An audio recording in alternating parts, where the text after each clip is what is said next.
તમારામાંથી ઘણા લોકો મારી આ વાત સાથે સહેમત પણ થશે અને ઘણા લોકો નહીં પણ થાય, પણ હા, ટોપિક જરૂરી છે એટલે વાત તો થશે જ.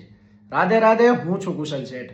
મેચ્યોરિટી છે ને અને બાળપણ છે, બરાબર છે. જ્યારે તમે નાના હતા ત્યારે તમારું બિહેવિયર તમારા લોકો સાથે કેવું હતું અને હવે તમે મોટા થઈ ગયા તો તમે કેટલા મેચ્યોર થઈ ગયા, એના વિશે આજે આપણે વાત કરશું.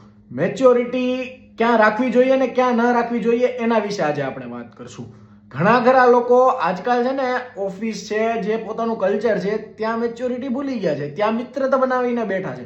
અને જ્યારે પોતાના ઘર સાથે પહેલાની જેમ રહેવાની જરૂર છે, પોતાના મિત્રો સાથે જેવા હતા પહેલેથી રહીને અત્યાર સુધી એવા રહેવાની જરૂર છે, ત્યાં શું કરે છે ખબર છે? મેચ્યોરિટી લઈને આવે છે કે હવે થોડાક મેચ્યોર થાવ, હવે થોડાક શું કહેવાય, મોટા થયા છો તો સમજણા થાવ. નથી થવું સમજણા ભાઈ.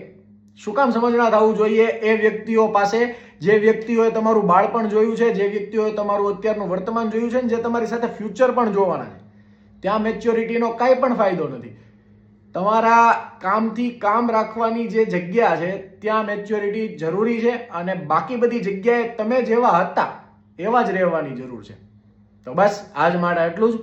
મળીએ આવતા વિડીયોમાં. ત્યાં સુધી ટાટા, બાય બાય.